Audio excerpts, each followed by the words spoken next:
क्योंकि SN1 mechanism में carbocation की तश्कील भी शामिल है, तो इसको दोबारा तरतीब देना मुमकिन है। तो इस SN1 रिएक्शन को देखते हैं। बाएं जानिब एल्काइल हैलाइड है, यहाँ एथनॉल सॉल्वेंट के तौर पर इस्तेमाल हो रहा है और दाएं जानिब प्रोडक्ट है। पहला मरहला लीविंग ग्रुप का ज़ाया होना है, यानी जो ग्रुप छोड़ रहा है इसका ज़ाया होना है। तो ये इलेक्ट्रॉन आयोडीन पर आ जाएंगे ताकि आयोडीन आयन बना सकें। लाल रंग वाले कार्बन से एक बॉन्ड ले रहे हैं, इस वजह से इस कार्बन पर +1 फॉर्मल चार्ज आ जाएगा। तो हम इसे बना देते हैं ये इस तरह से। हमने कार्बोकेटायन बनाया है, तो लाल रंग वाला कार्बन ये कार्बन है और इस कार्बन पर +1 फॉर्मल चार्ज आ जाएगा। अगर हम इस कार्बोकेटायन को देखें तो पता लगेगा कि ये सेकेंडरी कार्बोकेटायन है। लाल रंग वाला कार्बन दो और कार्बन से डायरेक्टली बॉन्डेड है, तो ये सेकेंडरी कार्बोकेटायन है। तो हमारे पास यहाँ रीअरेंजमेंट की जा सकती है ताकि ज़्यादा स्टेबल कार्बोकेटायन बन सके। यहाँ मिथाइल शिफ्ट हो सकता है, तो ये मिथाइल ग्रुप इस कार्बन पर, ये इस वाले कार्बन पर शिफ्ट हो जाएगा। अब हम इसकी तस्वीर बनाते हैं जो हम बना सकते हैं। यहाँ हमारे पास एक मिथाइल ग्रुप है जो यहाँ चला जाएगा। लाल रंग वाला कार्बन ये है और ये कार्बन जिसे मैंने हरे रंग से दायरे में बनाया है, इससे हम एक बॉन्ड ले रहे हैं और वो वाला कार्बन जो लाल रंग में है इस पर अब +1 फॉर्मल चार्ज आ जाएगा। ये कार्बोकेटायन है। ये किस किस्म का कार्बोकेटायन है? अगर आप इस कार्बन को देखें जिसे मैंने हरे रंग के दायरे में बनाया है, तो ये डायरेक्टली 3 कार्बन से बॉन्डेड है, यानी ये टर्शरी कार्बोकेटायन है। और हम जानते हैं कि ये सेकेंडरी कार्बोकेटायन से ज़्यादा स्टेबल होती है। तो मिथाइल शिफ्ट सेकेंडरी से टर्शरी कार्बन की तरफ जाने वाले इस्तेहकाम में इजाफा करता है। ये कार्बोकेटायन इलेक्ट्रोफाइल है। अब न्यूक्लियोफाइल इलेक्ट्रोफाइल पर हमला करेगा। न्यूक्लियोफाइल यहाँ पर सॉल्वेंट एथेनॉल है, तो ये सॉल्वोलिसिस रिएक्शन है। अगर हम यहाँ एथेनॉल मॉलिक्यूल बनाएं और ऑक्सीजन पर इलेक्ट्रॉन के 2 लोन पेयर्स बनाएं, तो इनमें से एक लोन पेयर इस कार्बन के साथ आ जाएगा और बॉन्ड बना लेगा। न्यूक्लियोफाइल इलेक्ट्रोफाइल पर हमला करेगा और हम ऑक्सीजन और कार्बन के दरमियान एक बॉन्ड बना लेंगे। अगर मैं इसको यहाँ पर बनाऊं, अब हमारे पास इस कार्बन के साथ बॉन्ड है। ये ऑक्सीजन अभी भी इस हाइड्रोजन के साथ बॉन्डेड है और अभी भी इथाइल से बॉन्डेड है, और हम कह सकते हैं कि इलेक्ट्रॉन्स के लोन पेयर ने ये बॉन्ड बनाया है। इन इलेक्ट्रॉन्स को हम जामनी रंग में कर देते हैं, तो इन जामनी रंग वाले इलेक्ट्रॉन्स ने बॉन्ड बनाया है। हमारे पास अभी भी ऑक्सीजन पर इलेक्ट्रॉन्स का एक लोन पेयर मौजूद है, वो ये वाले इलेक्ट्रॉन्स हैं। ऑक्सीजन पर +1 फॉर्मल चार्ज है। अगर हम इसे अपनी फाइनल प्रोडक्ट के मुकाबिल लाएं, तो आप ये देखेंगे कि हमें बस यहाँ पर डीप्रोटोनेट करना है। तो इस मैकेनिज्म का आखिरी मरहला सिर्फ एक प्रोटॉन ट्रांसफर और एसिड बेस रिएक्शन का है। एथेनॉल का एक और मॉलिक्यूल यहाँ पर बेस की हैसियत से काम कर सकता है। तो अगर मैं ऑक्सीजन पर इलेक्ट्रॉन के लोन पेयर बनाऊं, तो इनमें से एक लोन पेयर इस प्रोटॉन को ले लेगा और ऑक्सीजन पर ये इलेक्ट्रॉन्स रह जाएंगे और आखिरकार हमें प्रोडक्ट मिल जाएगा। तो आप हमारी प्रोडक्ट को मुख्तलिफ तरीक़ों से बना सकते हैं, लेकिन ये हमारा SN1 मैकेनिज्म कार्बोकेटाइन की रीअरेंजमेंट के साथ है। अब हम कार्बोकेटाइन की रीअरेंजमेंट के साथ एक और SN1 मैकेनिज्म करते हैं। इस बार हम अल्कोहल से शुरू करेंगे।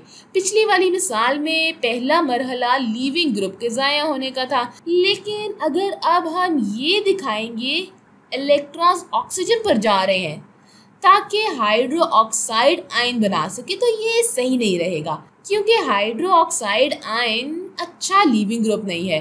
तो हमें अल्कोहल को पहले प्रोटोनेट करना पड़ेगा ताकि अच्छा लिविंग ग्रुप बन सके।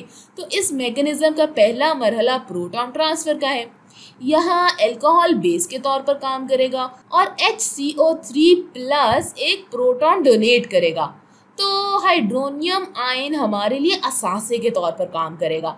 तो HCO3+ ये है और यहाँ अल्कोहल बेस के तौर पर काम करेगा ऑक्सीजन पर मौजूद इलेक्ट्रॉन्स का लोन पेयर हाइड्रोनियम से एक प्रोटॉन उठाएगा। हमारा पहला मरहला प्रोटॉन ट्रांसफर का है और इस ऑक्सीजन को +1 फॉर्मल चार्ज मिल जाएगा और हम ये कह सकते हैं कि इलेक्ट्रॉन के इस लोन पेयर ने इस प्रोटॉन को बॉन्ड बनाने के लिए लिया है। अब हम लीविंग ग्रुप को ज़ाया करने के लिए तैयार हैं, क्योंकि जब ये इलेक्ट्रॉन्स इस ऑक्सीजन पर आएंगे तो इसके नतीजे में हमें वाटर मिलेगा और वाटर एक बहुत अच्छा लीविंग ग्रुप है। तो पहला स्टेप प्रोटॉन ट्रांसफर का है और दूसरा स्टेप लीविंग ग्रुप के ज़ाया होने का है और हम यहाँ पर इस लाल रंग वाले कार्बन से एक बॉन्ड ले रहे हैं। तो ये लाल रंग वाले कार्बन पर एक +1 फॉर्मल चार्ज आ जाएगा। ये लाल रंग वाला कार्बन ये वाला कार्बन है। अब हम ये देखेंगे कि ये किस किस्म की कार्बोकैटायन है।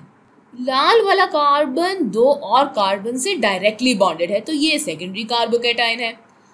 अब हम ये देखेंगे कि रीअरेंजमेंट यहाँ मुमकिन है या नहीं।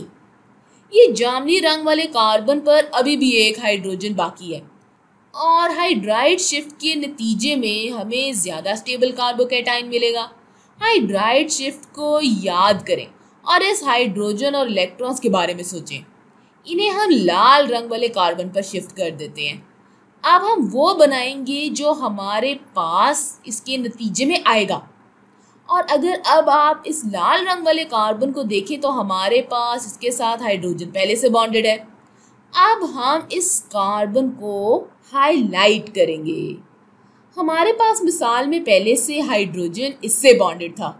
अब मैं इस असल हाइड्रोजन को यहाँ बना लेती हूँ। हाइड्राइड शिफ्ट के जरिए हम इस लाल रंग वाले कार्बन पर एक और हाइड्रोजन शामिल कर रहे हैं। लाल रंग वाले कार्बन पर कोई फॉर्मल चार्ज नहीं होगा। फॉर्मल चार्ज इस वाले कार्बन पर चला जाएगा जिसे मैंने हरे रंग के दायरे में बनाया है। ये एक बॉन्ड ज़ाया कर रहा है, तो इसलिए इस हरे रंग के दायरे में मौजूद कार्बन पर +1 फॉर्मल चार्ज आ जाएगा। अब हम ये देखेंगे कि हमने किस किस्म का कार्बोकैटायन बनाया है। हरे रंग वाला कार्बन डायरेक्टली 3 कार्बन से बॉन्डेड है, तो ये टर्शरी कार्बोकैटायन है। हाइड्राइड शिफ्ट के नतीजे में हमें ज़्यादा स्टेबल कार्बोकैटायन मिलता है। ये इलेक्ट्रोफाइल बन गया है। अगले मरहले में न्यूक्लियोफाइल आएगा और मेथनॉल हमारा न्यूक्लियोफाइल है। तो अब मैं यहाँ मेथनॉल मॉलिक्यूल बनाती हूँ। तो यहाँ हम हाइड्रोजन और इलेक्ट्रॉन्स के 2 लोन पेयर्स ऑक्सीजन पर बनाएंगे। अब न्यूक्लियोफाइल इलेक्ट्रोफाइल पर हमला करेगा, तो ऑक्सीजन पर मौजूद इलेक्ट्रॉन्स का लोन पेयर इस कार्बन के साथ बॉन्ड बना लेगा, जिससे मैंने हरे रंग के दायरे में बनाया है। और अब जो न्यूक्लियोफिलिक हमले का नतीजा है इसे बना लेते हैं। तो अब मैंने इस सब को बना दिया है और हमारे पास इस ऑक्सीजन पर मिथाइल भी है, इस ऑक्सीजन पर हाइड्रोजन भी है। मैं इन इलेक्ट्रॉन्स को नीले रंग से बनाती हूँ, तो ये नीले रंग में मौजूद इलेक्ट्रॉन्स जो इस ऑक्सीजन पर हैं वो ऑक्सीजन और कार्बन के दरमियान बॉन्ड बना लेंगे। हमारे पास अभी भी इस ऑक्सीजन पर इलेक्ट्रॉन्स का एक लोन पेयर मौजूद है, जिसकी वजह से इस ऑक्सीजन पर +1 फॉर्मल चार्ज है। और ये भी नोट करें कि मैंने इस ग्रुप के साथ यहाँ किया क्या है। तो इन कार्बन को मैंने यहाँ नीचे की तरफ बनाया है।